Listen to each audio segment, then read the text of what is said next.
I want to thank Rebbetzin Ginsburg and Benos Malka for organizing the event. I do think it's a very important event. I want to thank Rebbetzin Ginsburg also for changing the original email, which you may have seen, which said that anyone who didn't come tonight had to meet with me one-on-one. I'm really happy we changed that.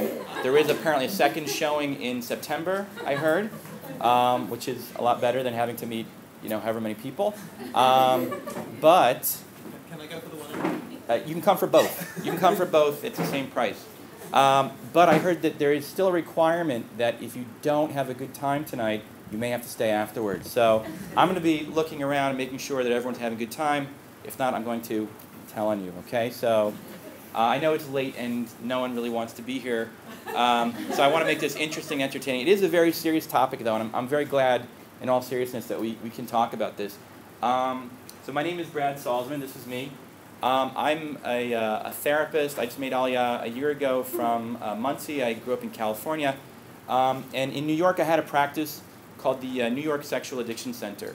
And there you can guess what I worked with there, what we specialized in. It was sexual addiction, which is basically what I call internet addiction. It's one specific form of internet addiction. And one of my clients that I actually saw today, who is 20 years old, I mentioned to him that I was giving this presentation tonight, and he said, great. Yeah, actually, I think he said, awesome. And I'm like, why is that so awesome?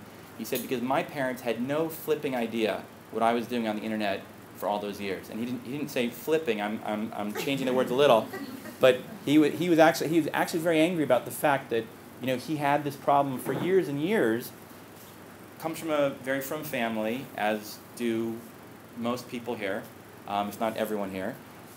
And, I think most of us as parents, we want to believe that it could never happen to us, right?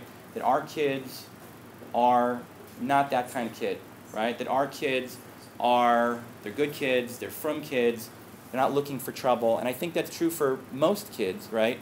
Unfortunately, in this case, with the internet, trouble will find you. And that's what I want to talk a little bit about. I think we all know in the frum world that the internet is a big issue, right? We've heard a lot of Gedolim speak out against having the internet whatsoever, right? There was a big asifa in New York a couple of years ago, which I think had, 50,000 people, 80,000 people, a lot of people, right? There's a lot of talk about it. One thing that I think is good about having this talk is there's an understanding that even though a lot of Gedolim have come out and said you shouldn't have internet at all, a lot of people still have internet for whatever reason, and that's a reality that we need to deal with, right? If you have internet, what do you need to know about it to keep your family safe, right? So like I said, I think we all know that the internet is bad, right?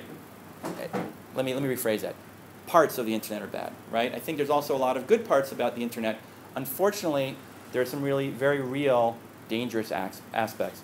Some of those, again, I think a lot of the stuff that you guys will be familiar with, there's the idea of, there could be child predators online, right? There could be people that could be looking for kids to meet and to seduce and to, have inappropriate relationships with. I personally, since that's not really the area that I work with, I don't work with sexual offenders, it always seemed a little bit remote to me. Until I heard of a family outside of my practice, a family that my family knows in Florida, where a 16-year-old boy, again from a yeshivish family, unfortunately was contacted by registered sex offenders through Facebook, and actually wound up meeting with a number of them, and actually had encounters with these men. So it is actually a very real problem, and it doesn't matter how frum you are or what schools you send your kids to. Everyone is unfortunately vulnerable, and God forbid it should never happen to any of us. So obviously that's a real risk. Also, a lot of people, at least in America, talk about this idea of cyberbullying. That if your kids are on the internet, other kids who might be on the internet, can be picking on them and harassing them. I don't know to what extent that really happens in the frum world, because I don't know to what extent kids are really online that are present and engaging that kind of thing, but that's another issue as well. Of course, there are security risks, in terms of your kids being online, that they may give away information, whether it's information about where they live, information, personal identifiable information that could be used for identity theft. Also that someone could use it, if they give information about where they are, that kind of thing. Obviously very dangerous there. Right, and of course there's the exposure to non-Jewish values and other values which they may not necessarily be non-Jewish per se, but they may not be the values that you want for your kids, right? As Rebbe Ginsburg said, you as parents have the privilege to decide what your kids are exposed to, right, and what influences. And certainly as frum people, I think that we might be more, we're definitely more picky about what influences we'd like to have for our kids. And then of course there is the issue of pornography and other sexually inappropriate material. So first of all, not every kid who finds pornography online was looking for it. It affects both men and women and boys and girls. I think by the age of 11 years old, that's the average age that most children will encounter pornography online is 11. So it's pretty shocking, actually. And again, it's not always something that kids are looking for. In fact, very often, kids may not be looking for it at all. Any of you who've ever used Google, and I assume that's probably more than one or two of you in here, if you've ever done a search on Google, especially an image search, for something completely non-sexual, completely clean, kosher, whatever, may have encountered some really shocking, explicit images. I know that I have, and I'm sure that other people have as well. So you can be sure that unfortunately, if your kids have ever searched for images, unfortunately, they're also vulnerable to that, as vulnerable as we are as adults. Now, as adults, we already have our value system in place. We have our life experience. We're in a different place to be able to judge, at least to some extent. We're more protected against what kind of influence that might have on us. Kids don't have that kind of life experience yet. So, children, of course, are naturally curious, and children in different stages of development are going to be curious about different things, including about sex. And I think that there's an attitude, I think it's less so in the frum world, but even into the frum world, this idea has permeated that, maybe it's not the worst thing in the world if kids look at pornography. Now, obviously, there's a lot of isurim around looking at pornography, but again, there are some people who say, what's the big deal, right? Kids will be kids. Maybe adults in this generation may say, well, when I was a kid, I was exposed to it, and I turned out okay. So, curiosity is very normal, but it's very important to remember that porn is not harmless. Porn is actually a very dangerous, addictive, I guess you'd call it a substance. It is really addictive, though, in reality. And I just want to share a story that, again, how it has impacted, or this view has crept into the frum world. I used to work at a frum university in America a number of years ago before I went into private practice, and I had a number of college students who had issues with pornography. And it wasn't just casual viewing, it was something that was really ruining their lives. So they felt that they couldn't, they were up all night, they couldn't function, it was affecting their classes, it was affecting their relationships, their ability to meet girls and women. And I remember speaking to the director of the counseling center at the time and the dean of students, who was a psychiatrist, and they said, you know what, tell the kids to just chill out, it's normal, tell them to not be so frum, and just, don't worry about it so much. And I realized, I was like, wow, these guys are completely missing the boat. And I think that unfortunately there is some of that. It's a very Western kind of a value. It's interesting because I've given this talk a number of times over the last few years, and when I was presenting it today, I just wanted to go and review the material to see if there's any new, fresh stuff that I wanted to add. Most of the stuff out there about protecting kids from the internet they're not so worried about protecting kids from porn. It's more like protect your kids from sexual predators, protect your kids from kidnappers, protect your kids from giving away any sensitive information that could lead to identity theft.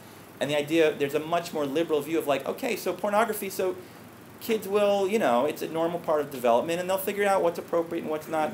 Unfortunately, what I know from the area that I work in, it's not normal.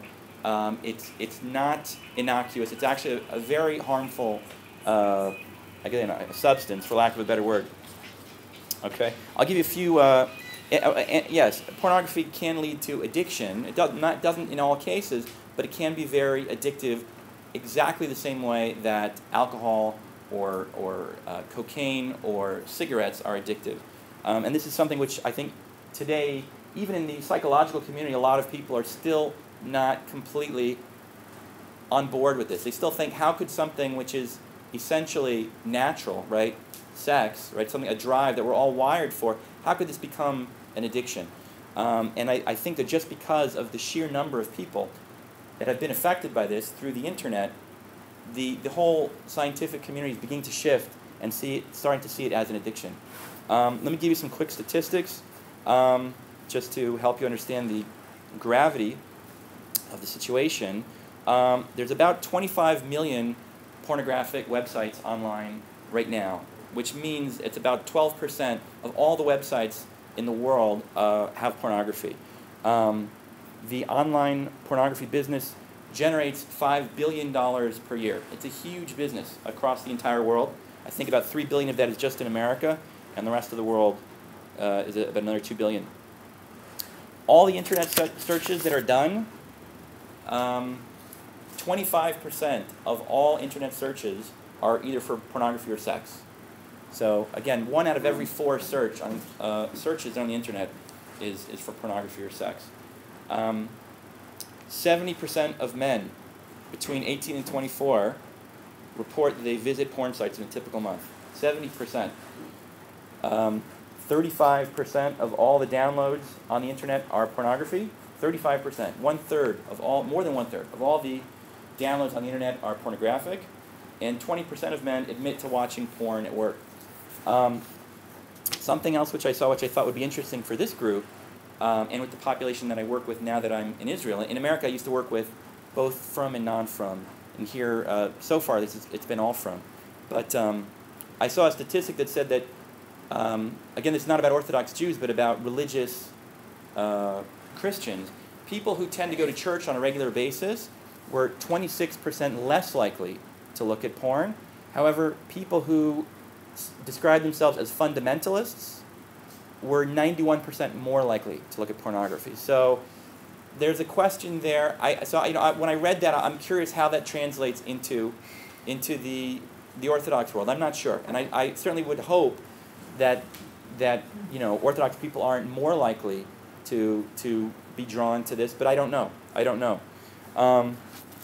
Okay, I think it's also worth mentioning here, just because we're not just talking about protecting our children. I mean, Benos Malka is a girls' school, but I think most people here, or at least some people, have sons as well. But really, the whole family is actually at risk, and I think it's worth mentioning that it's not just the kids we have to worry about. It's also our spouses, right? And the problem is, unfortunately, mostly men have this problem. It's about 3 to 1. 75% of people who become addicted to pornography or sex are men. But you should know that in the years that I've had a private practice, I've had a number of women from Haredi backgrounds who also have come to me who have issues with, who are addicted to either sex or pornography. So, but again, I think it's one of those things that we never want to consider the possibility that it could be our husband, right? And no one really wants to look at that. And I think there are some strong powers of denial out there that people are not my husband. You should know that I've had clients in the past who no one would ever think in a million years that this was. I'm talking about from people. I'm talking about people who sit in Kollel. I'm talking about outreach rabbis. I'm talking about I've had some extremely well-known Jewish personalities, both rabbanim and entertainers, who are known throughout the Jewish world, throughout the Haredi world, who unfortunately have this issue. Don't think that it couldn't happen to you. And again, I don't wish this on anyone. People, when they meet me and I tell them what I do, I work with internet sexual addiction. They say, well, there's an addiction I'd like to have, right? That's a joke that I hear from a lot of guys. And I say, no, you don't. You really don't. It's actually not a fun, no addiction is fun. And it's actually torture for these guys, and it rips their lives apart, it rips their families apart, and it can destroy their children. So I want to just get that message out here as well. You know, and it's interesting when I moved, I remember when I came to look at my apartment a year ago, and the realtor showed us the apartment. She's like, she wanted to know, you know, do I have an income? And I said, well, this is what I do. I have this clinic in America. It's called the Sexual Addiction Center. And she was like, what? She's like, there's no such thing here in Israel. And, you know, I think that, I mean, she's a frum lady, and I think that unfortunately people believe that it can't happen to us, or it can't happen here. You should know one of my first clients when I started my practice here was a young guy sitting in Kollel who, not to be too, I don't think I'm being too, but unfortunately he was referred to me by another therapist because after only a year of marriage, he'd been to over 200 prostitutes. Now again, this is not a typical case, but you know, as soon as I met him, I was like, okay, it does happen here. It does happen here. It happens everywhere. Unfortunately, no one is immune. So now that I've scared you guys all, right? Hopefully, right? That is part of what I'm here for, right? Supposed to scare them, right? Everyone's scared? Say you're scared, or you have to stay after, guys. Come on, just say you're scared. Okay, okay, good. So what can you do to mitigate the risk, right? So first of all, I want to just pose this question, which may seem like a little bit of a crazy question, but do you really need the internet, right? I know this is sort of like, again, it sounds kind of a little bit blasphemous to ask this question, but do you really need the internet? You know, again, I know that when they had the Asifa, there were a lot of people in the, I guess, call it mainstream American Haredi world who were saying, well, it's kind of extreme, like throwing out the whole internet. It is extreme. It is extreme, but I guess, you know, someone has to weigh the risks.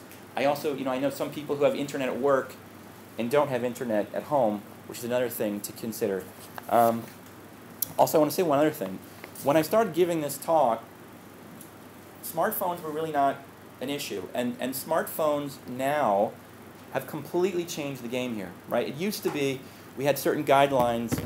You know, you have one family computer, you keep it in a central room of the house, that kind of a thing, where people are coming and going, not in a private room.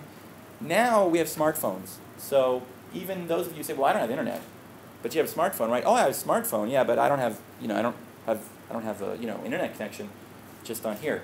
Kids use smartphones too, right? And I'm going to talk about some of the things that you can do to protect your smartphone, or to, whatever the word, protect your kids from your smartphone. Okay? So that's the first question. I get to ask yourself, do you really need internet, and do you really need it at home? And if so, think about that. Think about to what extent you have that, all right? So if you do have internet, I think everyone absolutely needs to have a filter on their internet, okay? And again, this is not optional. This is not because, again, this is where people start to think, I don't have to worry about that because my husband's a tzaddik, and my kids are you know, wonderful kids. Your husband could be a tzaddik, right? And your kids could be wonderful kids. In fact, I'm sure they are. That doesn't mean that they're not at risk, right? For whatever reason. They could see it at a friend's house. They could get some kind of exposure that you're not prepared for, something that starts the wheels in motion. You want to make sure that they're not able to pursue that, you know, at home. I saw a study which was done by a filtering company, which said, in America, that said that 95% of parents, in 2011, 95% of parents said they know what their kids are doing online.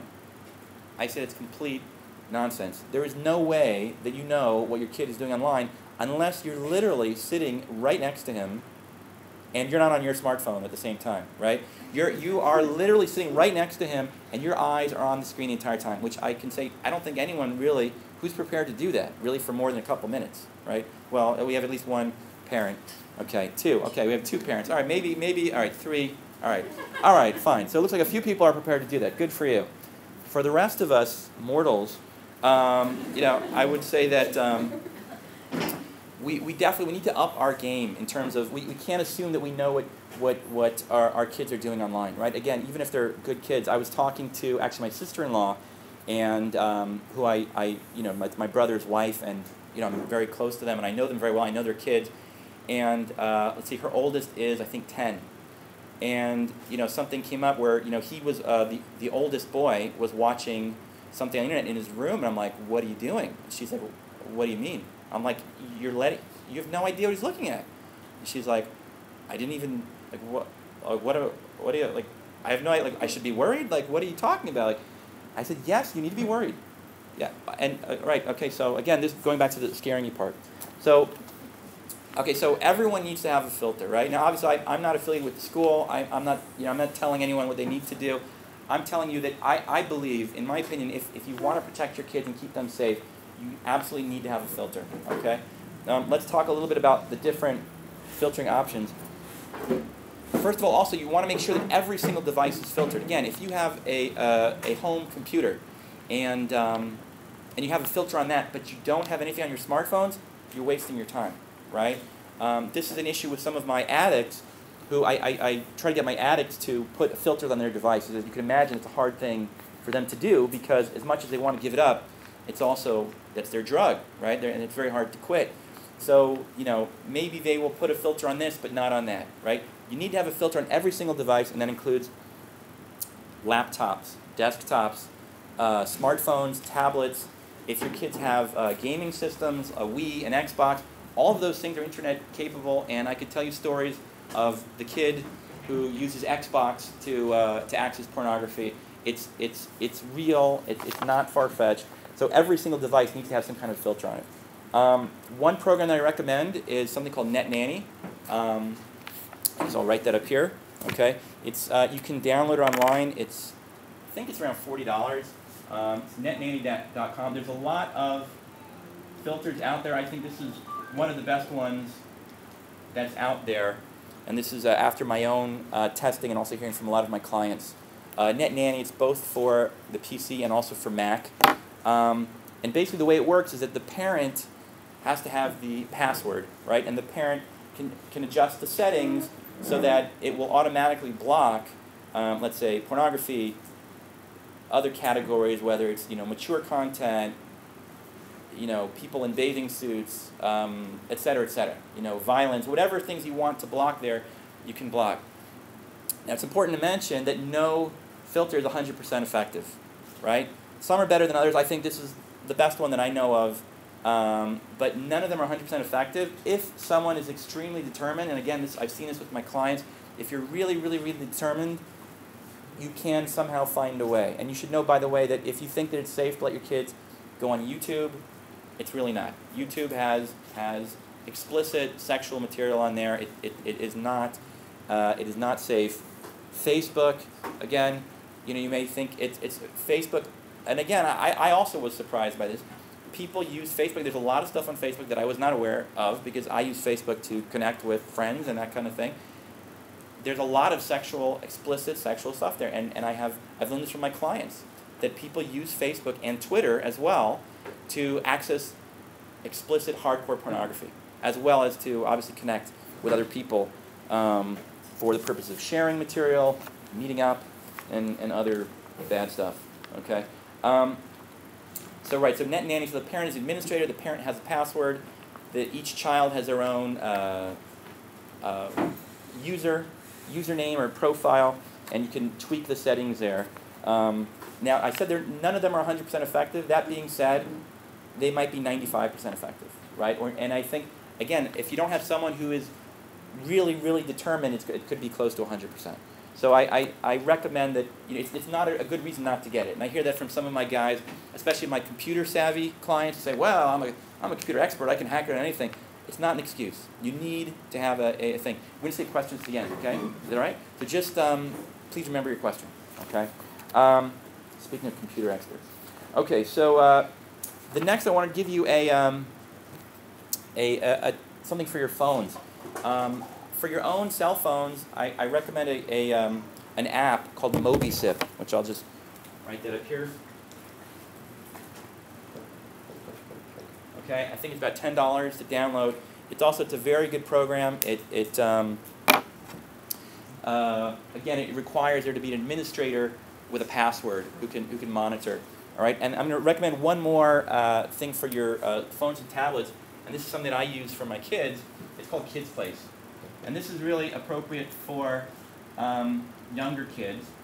How old does Benos Malka go up to? Which grade?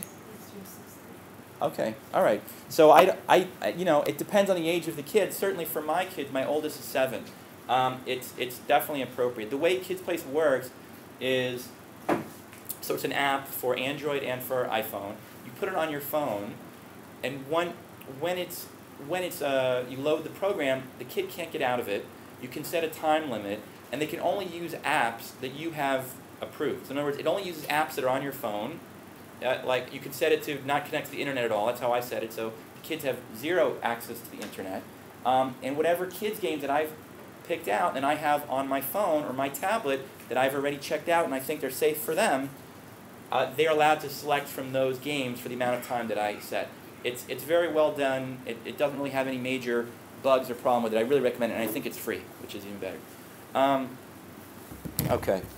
There's also, some people have heard of Internet Ramon, which in America is really not a big thing among the frum world, but I think here it seems to be, I hear people talking about it. I don't know how many people actually have it.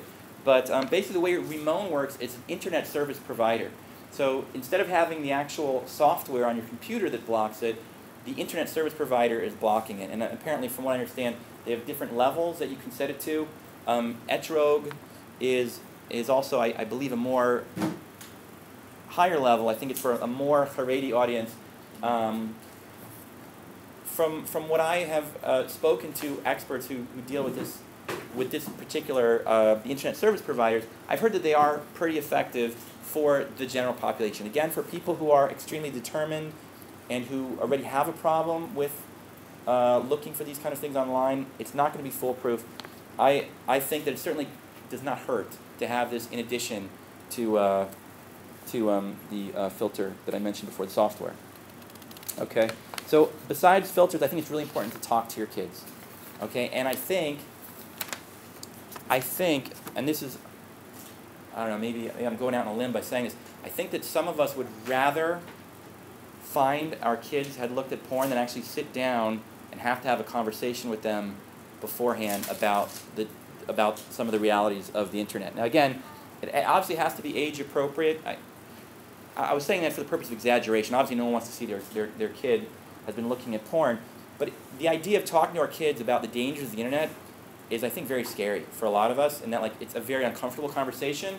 We don't really want to address it, and we kind of hope it never happens, right? And I think that's probably the default strategy that most of us take. When it comes to something like playing with matches, there's no one who says, you know what, I don't want to talk, I don't want to give him any ideas, so I'm not going to tell him, don't play with fire, don't play with matches, right? I'm going to tell him, right, when he's very, very little, or her, don't play with matches. This is what happens when you touch fire, you get burned. And that's how kids know to stay away from it. It's the same thing with this, right? It would be a big mistake, in my opinion, to wait until your kids get burnt to then say, okay, well, you shouldn't have done this, but I didn't want to talk about it. I was hoping you wouldn't find it. It's called the curiosity myth, this idea that if we mention it to our kids, right, that there is such a thing out there, that they're going to be, oh, really? That's interesting. Let me go check that out. That's not what happens. What's much more likely to happen in that case is your kids will come to you if they encounter something or if they have questions about it, which is what you want. You want to, as hard as it may be, all of us need to try to be okay with the subject. And again, it has to be age appropriate. It's not like you need to go and talk about pornography to a 7-year-old, but just talking about, in fact, there are things out there which are inappropriate, and there are things there that are not safe, and things that are not good for you, and not a smart thing for you to be doing, and to tell them, and of course they might want to know what these things are. Obviously, you need to choose how you say that in the right way, but you need to have that conversation. Okay, and I would also say that the same goes for your spouse. And again, this is another really sticky situation people just would much rather not deal with. Obviously, no one would ever dream of such a thing happening to them. So they don't want to mention it. You know, it's a very uncomfortable conversation. Again, I think it's better to mention it now than have it come out down the road, which, again, God forbid it ever does. But I really believe this is a problem that affects a lot more men than anyone knows or really wants to talk about. Okay? And the last thing that I have for you guys is it's called a family contract for online safety, okay? If you go to my website, which is easy to remember the name, bradsalzman.com, I have one. I have a pledge for kids, and what I'm going to give you right now is the parents' pledge, okay? The idea of this pledge, you know, you can take it serious or literally in the sense of, you know, I'm literally going to pledge to do these things, or this could be a good place to start a discussion with your kids. As I mentioned, there's a kids pledge as well, which I put it right on the top of my website, so you can get it there also. But this is the parents' pledge, and I'll just read this basically. 1, I will get to know the services and websites my child uses. Again, this is obviously in the case that your child you're letting your child use the internet. If I don't know how to use them, I'll get my child to show me how. Now this it's a little bit funny, right? But kids always know how to use the internet better than parents, right?